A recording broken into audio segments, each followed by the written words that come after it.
I am your host, Nicole Will, and we're so happy you're here as we navigate the world with your aging loved one. We are here to come alongside older adults, family members, and the senior living community as we explore the world of aging and elder care with helpful resources, informative interviews, and approachable conversation.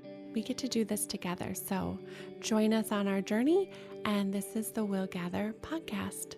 Caregiving can be a balancing act. How do we not only support our own health as a caregiver and find respite, but also bring in support for our aging loved ones? My guest today is Dr. Lakelyn Eichenberger. She is a gerontologist, a caregiving advocate for Honor and Home Instead, the world's largest provider of home care. She plays an important role in educating professionals, families, and communities on the unique challenges that older adults and caregivers face. She is an international speaker on the topic of caregiving and aging services and serves as a resource. She has been featured on Dr. Phil and Dr. Oz, and I know you will love hearing from her too. Today we talk about some of those common challenges that are faced by caregivers of older adults, how we can help alleviate some of these challenges, what is respite care, and how we can support our caregivers and older adults.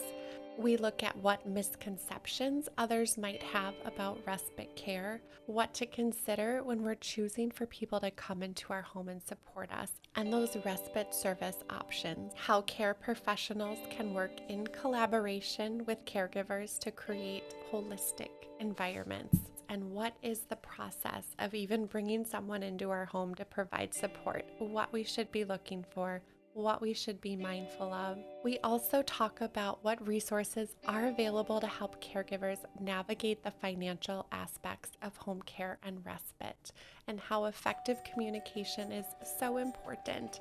Lakelyn shares the success that they've seen and how Home Instead and Honor are supporting older adults with education and their initiatives and how they give back.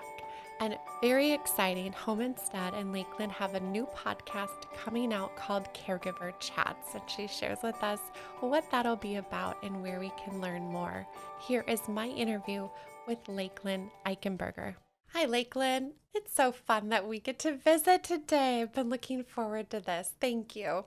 Oh, thank you. I've also been looking forward to it and really just am excited for our discussion. I am too. We get to share about respite care, which is so important. It's one thing I hear so often from caregivers as their huge need, and then home care, right? Like how we support that. How do we put those systems in place? First, I want you to tell us more about the work that you do. It's so important, and you have a big voice in the care economy, and I love the impact that you're making. So tell us, how did you come into this world? Well, I love being in this world, first and foremost, and meeting people like you who are also very engaged. And I love how you said the care economy. I love that term. I might start using that. Yeah. I'll give you the credit. Oh, perfect. I love it. But, I've always had a very caring nature. I've always, we grew up in a household where we served others. And I just always knew that helping others was a profession I wanted to go into. I actually got a marketing and communications degree and eventually ended up in my first job in home care, working at our local franchise 10 years ago. I just celebrated my 10-year anniversary with Home Instead. Yeah, it's very exciting. 10 years goes by very fast. And so when I first started in this industry, it was really helping family caregivers. I'd meet with family caregivers and the older adult and get to know what their needs were, help them figure out if home care was a good fit, and then kind of work out all the details from there. And then transition to our global headquarters at Home Instead. We're a global organization. We're in 12 countries, and in the United States alone have over 650 franchise offices. So now I get to support that entire global network and really focus on family caregivers and our professional caregivers, advocating for them. Throughout those 10 years, I also got a Ph.D. in gerontology. I love to learn, and I was just hungry to know more about older adults, about caregiving, and how we can better serve these populations of folks that are doing so much to care for their loved ones. And so, I have an expertise in aging issues. And so I feel very fortunate to be in a role now where I get to educate, and I get to go to conferences and speak on Mm. aging. And we're launching a podcast soon as well about caregiving. And so it's just a true honor and pleasure and joy to do what I do every day. And I just sometimes I pinch myself. I'm like, this is my job. I love it so much. Yeah. Oh, you just get to see people thrive and support that, which, oh my goodness, it is like the perfect job. It really is. Absolutely.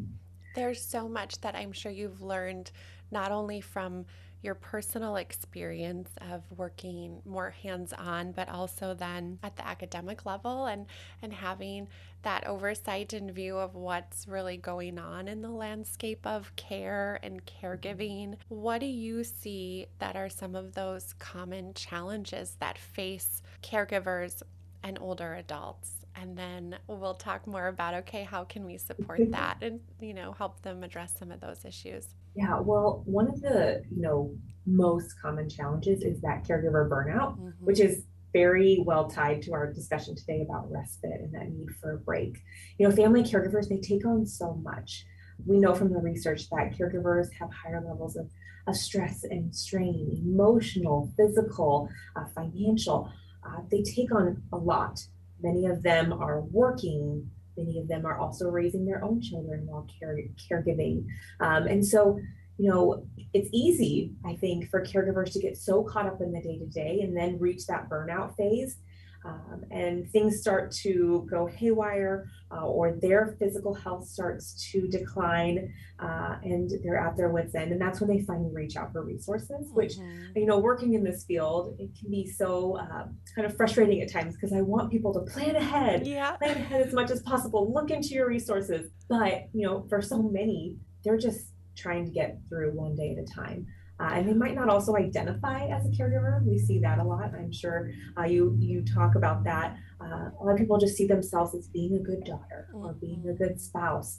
So they don't identify as a caregiver, and therefore they aren't exposed potentially to the resources that exist, or they don't realize, wow, there's all sorts of communities out there that support caregivers. And so Mm-hmm. I think probably that overarching burnout is probably the biggest challenge, but there's so many little Yeah. sub challenges underneath there, but it all kind of Mm-hmm. boils up eventually Mm-hmm. if caregivers aren't getting time for themselves, they're not making their own well-being a priority. So it's kind of a lofty challenge, but I think we're Yeah. all trying to tackle it in our own ways, little by little. Right. Yes. And I know, and there's so many unique individual stories and circumstances. And so but we broadly look at it for our conversation as that is, I think, the number one concern when I hear families share their frustration. It's all tied back to that they feel just super overwhelmed and they want a break. And then they feel guilty for maybe wanting a break, but they know that Yes, they need that support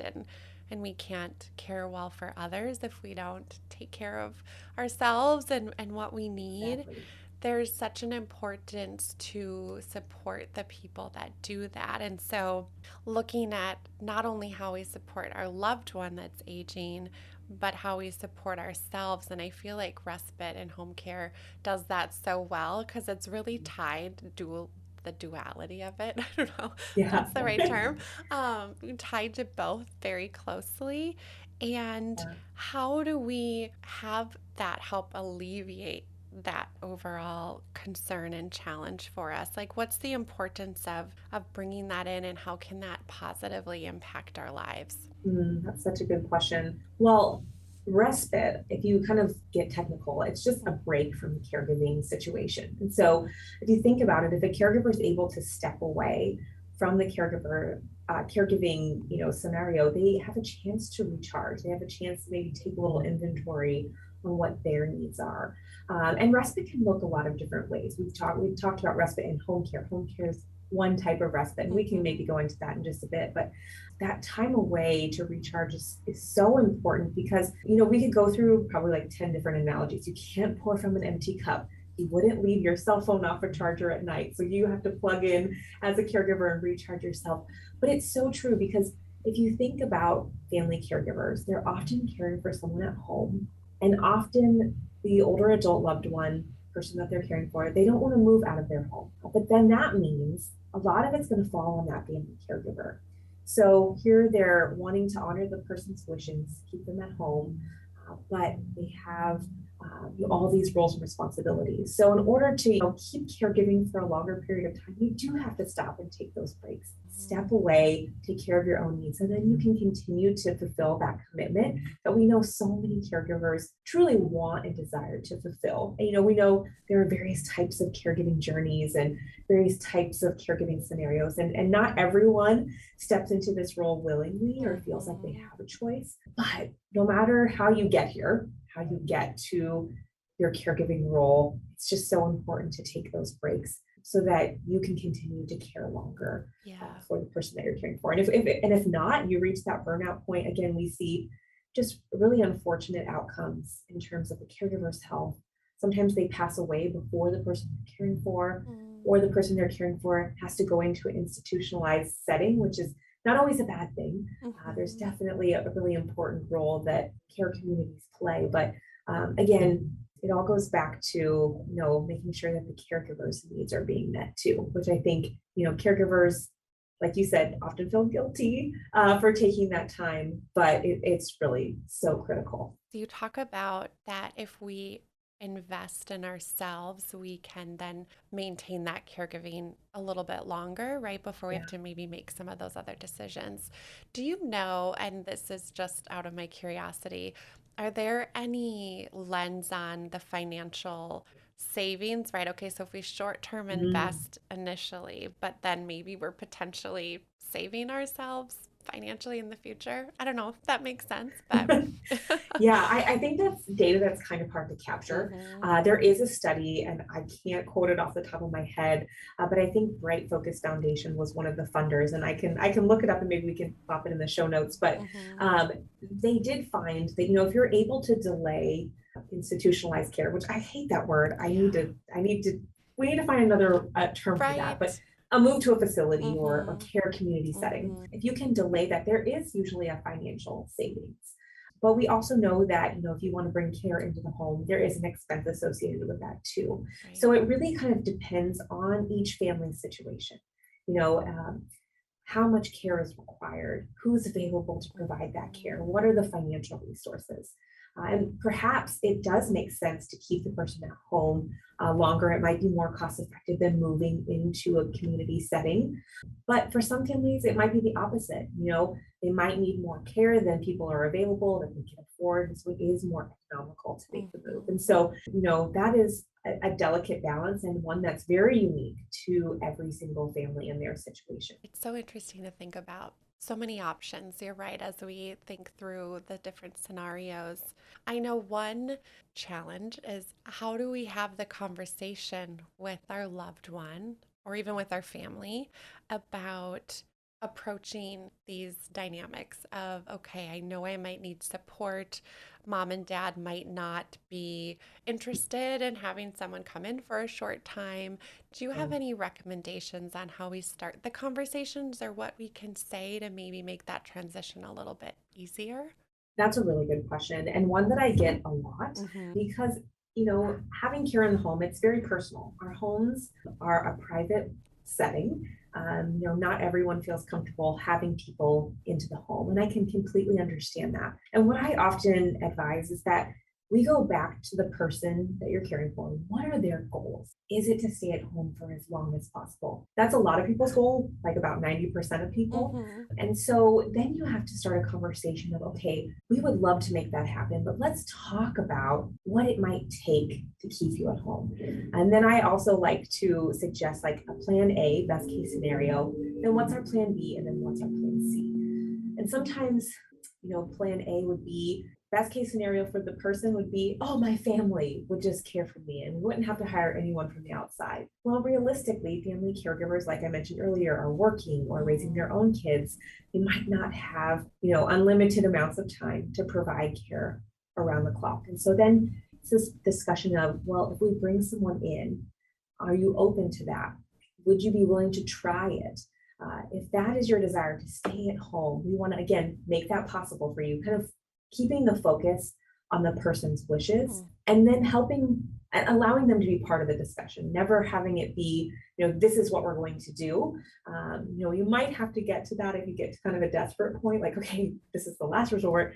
If you don't try home care, then we're going to have to make the move.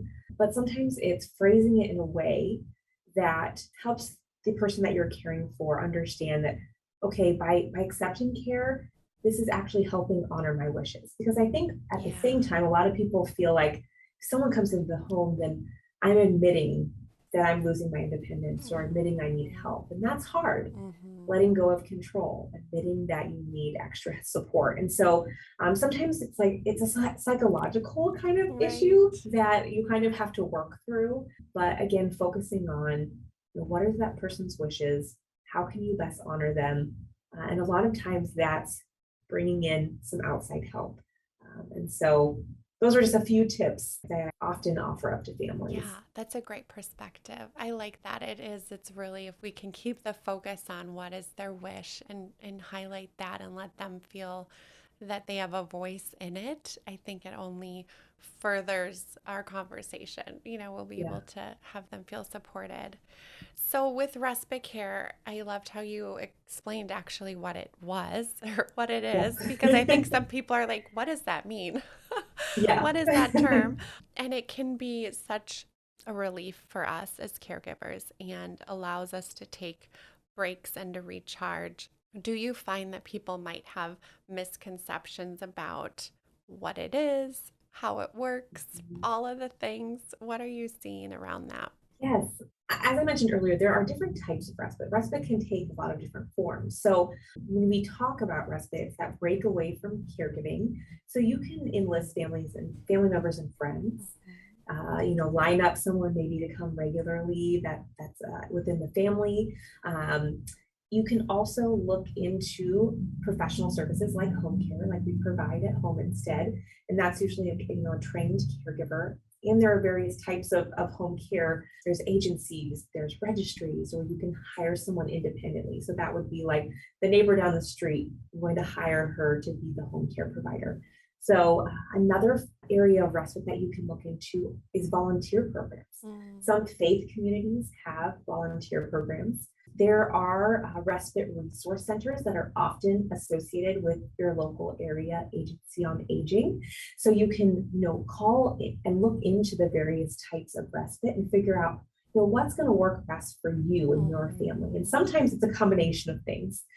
It might be you have some family that come a few days a week, a few days for home care, maybe then a volunteer that takes your loved one to the faith service on Sunday. So families can kind of piece it together to figure out what works best for them. But it can be kind of informal or formal. And Mhm. again, formal is the world I live in, the world of home care. Those are great ideas. And I love the collaborative approach that it really is the collective, right? We're pulling from our community, our maybe faith community, our friends, and home care providers, and then bringing it together. Because I think we do need more than just, right, one source Yeah. of support. So when Yes, it takes a families, it village. does take a bit. It really does. It really does.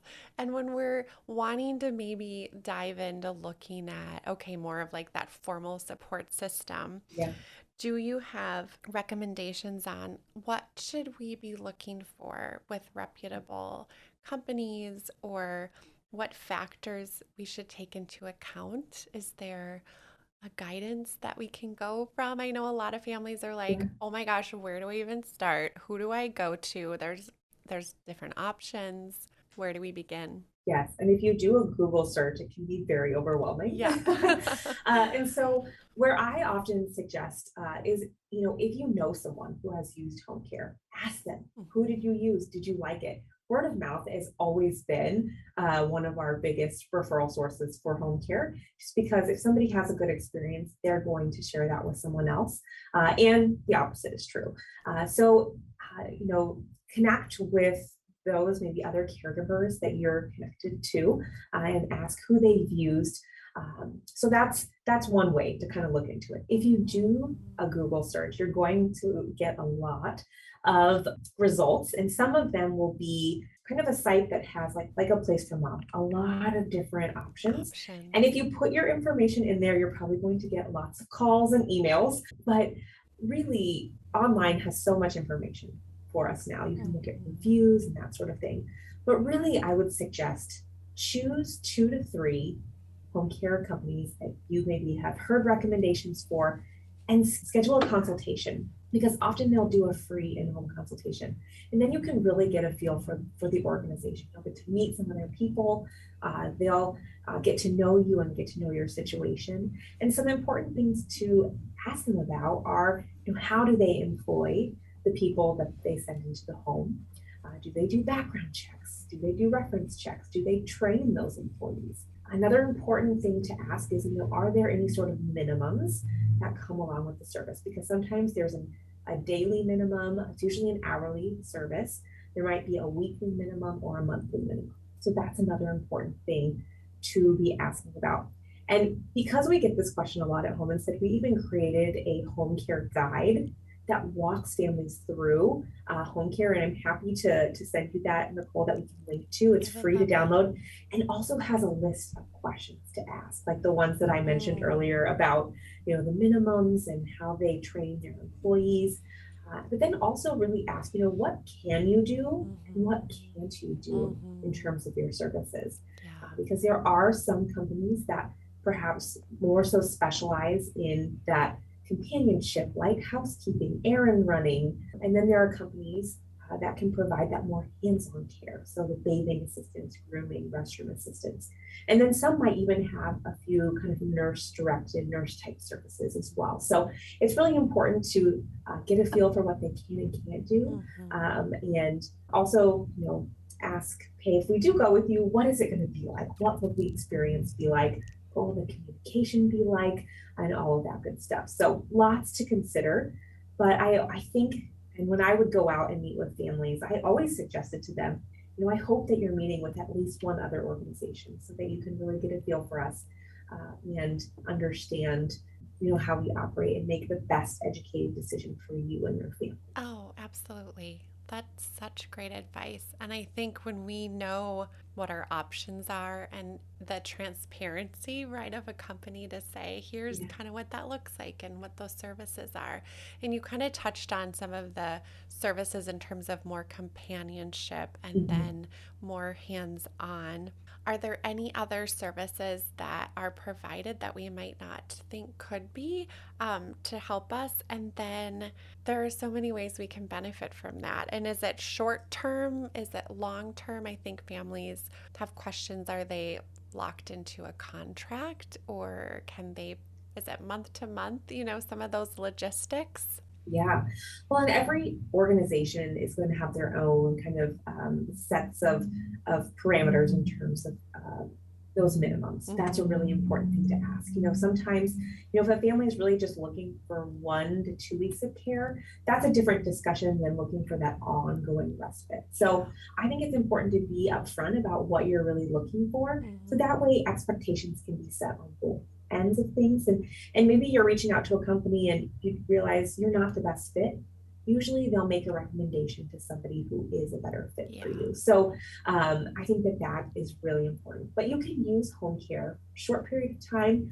We see that especially after someone comes home from a hospital or rehabilitation center. They might use it, for a couple months to help them get back into their routine. Once they get their strength back, they might not need someone kind of ongoing. But then you have those that maybe need that more ongoing support. And Nicole, you mentioned, I mentioned a few of the services. So is there anything else that I didn't touch on? One thing that home care, a lot of home care providers do is train on Alzheimer's and dementia care.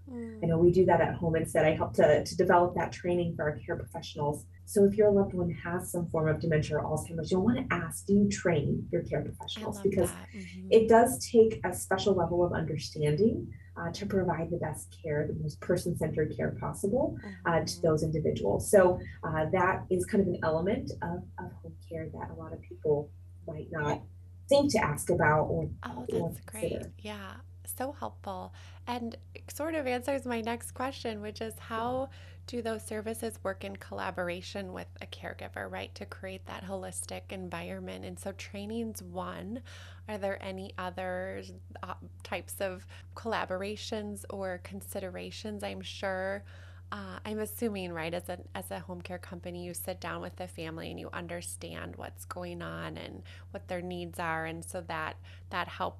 How much involvement do families typically have in that developing that support system?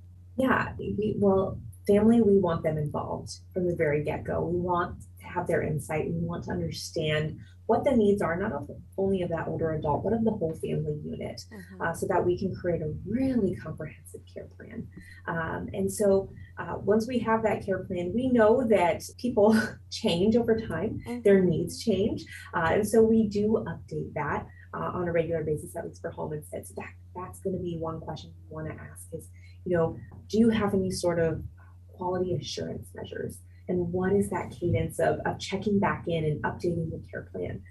And also, often home care agencies have a regular cadence of communication with the family that's bi-directional. So, where the caregiver can submit concerns or feedback, and then also the agency, if the care professional notices anything in the home, or if the older adult has any health concerns, there's a protocol in place. So really understanding, what are those protocols? What is the communication cadence, so that there is that good and strong communication between usually the agency that you're hiring, the Mm-hmm. family caregiver, and then the care professional, so that everyone's kind of working together and communicating and everyone's in sync. Oh, yeah, communication is key. And there are different ways we do that. And so for home instead, is there, I don't know how to word this, like a typical mode of communication? I know we're moving towards more technology. So is that done in the way that the caregiver requests, or is it done through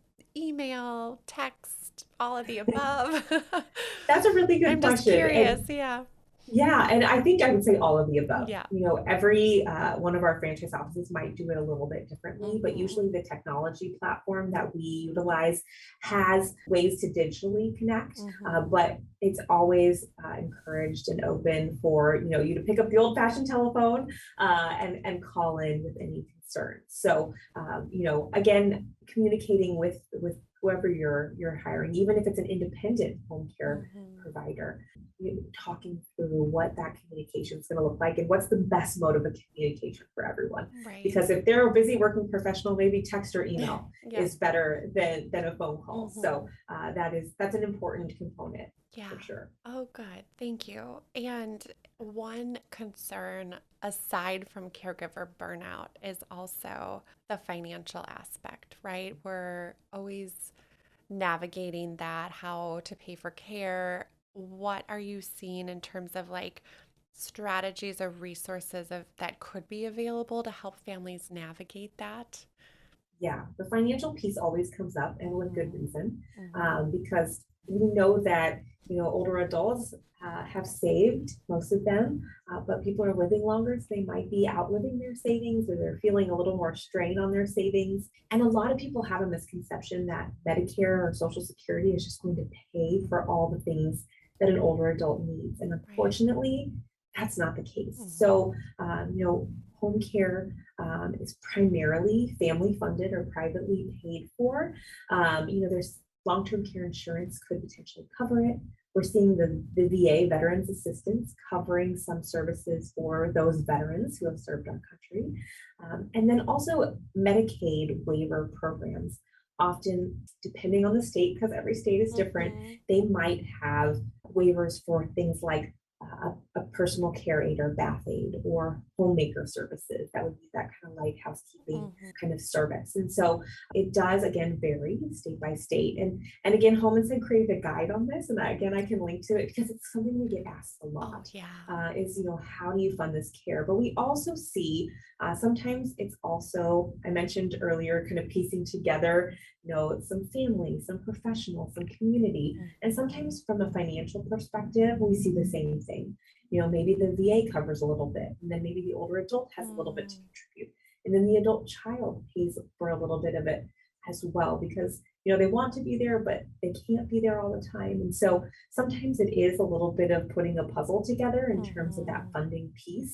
But we see families that are approaching it from that way as well. And we hope someday maybe that, Medicare will cover more Mhm. services in the home. We're starting to see Medicare Advantage plans kind of dip their toe in the water of home care and in-home services. So you would want to check your Medicare Advantage plans too, if you have one of those types of plans. Yeah, that's a great idea. And I always love to have that lens of, okay, hope and encouragement. So, what are some success that you've seen that have really benefited from that respite or positively impacted their caregiver journey? Have you had any personal experience with that? I'm sure you have, but to share with Oh us. gosh. Yes, I mean, I could share stories all day, every Yeah. day about our services. And I recently actually interviewed two of our clients. I was gearing up for a presentation and wanted to get kind of a fresh perspective. And Hmm. they were in two very different situations. And so I think it could be kind of interesting to share both, just to Yeah. see how diverse home care can be. So Hmm. the first was a gentleman, his name was Larry, and he is a veteran. He's in his mid to late 80s, lives at home with his wife and his dogs, which he's very proud of his dogs. And he battled cancer and beat it about 2 years ago. And for the last year and a half, he has had home care 5 days a week. And that home care provider comes in to help with a lot of things around the house. But one thing he's most proud of is that she assists with some exercises that his physical therapist has recommended. And it's really helped him to regain his strength, which is really neat. And he's working towards being able to go to Reno for this pilot reunion. His Oh, cool. Army or Navy, Hmm. I can't remember what branch of the military, but he's working on getting stronger. And he said that, he's doing a lot better than he was just 2 years ago. And it provides his wife respite because one of his other concerns was, I don't want this all to fall on my wife. And so he was just such a kind man. And I thought it was so sweet that he wanted to do this so his wife would get a break. So it wouldn't all fall on her 24/7, Hmm. 365. So that's one story of how kind of a regular schedule has helped reduce the caregiver burden for his wife. And then this second client of ours, her name's Amy. Her situation is vastly different. She's actually in her mid 50s and had a stroke. Was definitely an unexpected event. And she also lives at home with her husband. She had recently retired, looking forward to all that retirement had in store, but had this stroke and spent countless days in the hospital and rehabilitation. And her husband still works. And so for him, having home care in the home to help support her was vital for him to continue to work and for her to have support. And she talked about how, every day when that care pro walked in the door, she had a sense of relief because she could get out of bed because she couldn't do that by herself. So this care Oh, professional helped her yeah. get out of bed and go through her daily routines. And again, helped relieve the burden on her spouse who was having to shoulder a lot of that on his own. So Hmm. um, and we hope, for Amy that she gets stronger and doesn't need us anymore. Yeah. And we hope that she gets back to health. But, every situation again is so different. And so the Mhm. care plan is really in every scenario tailored to that person and what their needs are. The needs might not be as vast as it was for someone like Amy. Mhm. But, again, we tailor those to really meet the person where they're at. Yeah, which is how it should be. So thank you for Yeah. doing that and sharing all about that. You guys do so much, right? Okay, so global company, and explain a little bit. So honor is a part of home instead. And I know that Yes. you will explain it better than I will. But within that, right, you've joined forces, all of the education and initiatives that are happening, that you're doing, that you're excited about in the future. I'd love to have you share more about that. Absolutely. Yes. So Home Instead is an Honor company. So we were purchased by Honor just almost 2 years ago.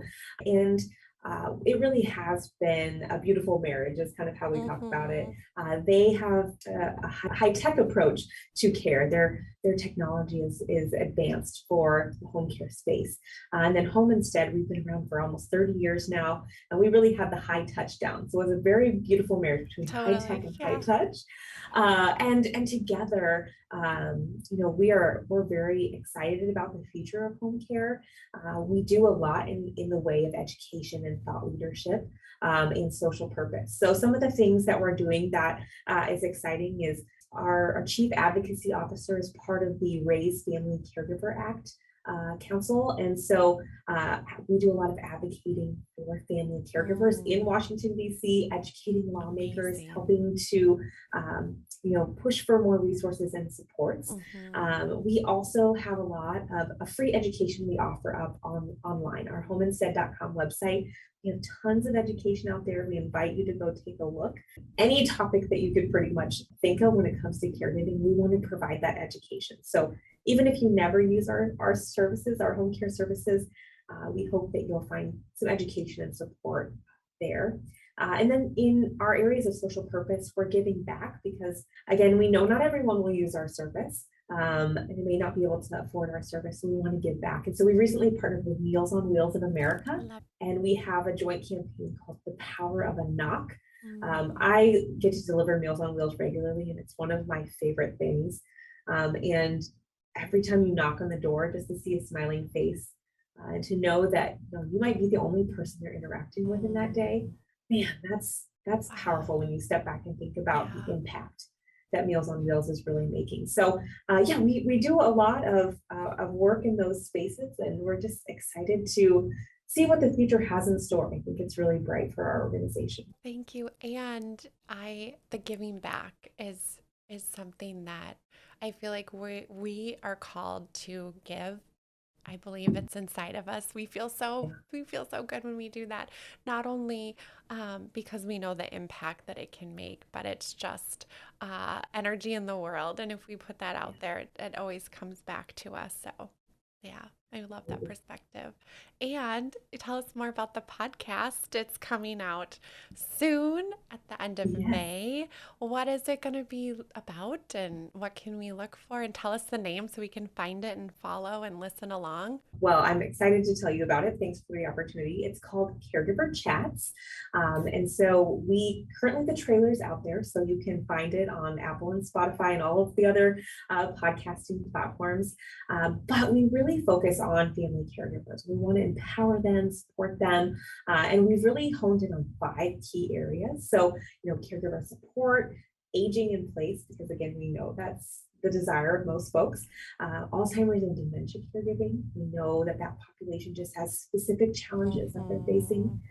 Also care planning, because the more we can plan ahead for caregivers, for older adults, the better. I'll just leave it at that. I can talk about that for a long time. And then finally, caregiver self-care. It's so important, as we've talked about, and respite is a component of that, but there's a lot of other components to self-care. So we would love for you to like, subscribe, follow. And Nicole, you're on my list of guests to have in this next year. So I'm excited to have you on and talk more about your work too. I can't wait. Absolutely. Well, this has been a pleasure. Thank you. I always love when we get the chance to talk, and I'm sure we'll do it again. We'll have you on again. Absolutely. So thank you for having me. It's been a true honor. Thank you so much. Thank you for listening today. If you enjoyed our episode, please subscribe and give us 5 stars. In all honesty, we'd love to hear from you. Thank you so much for listening to our episode.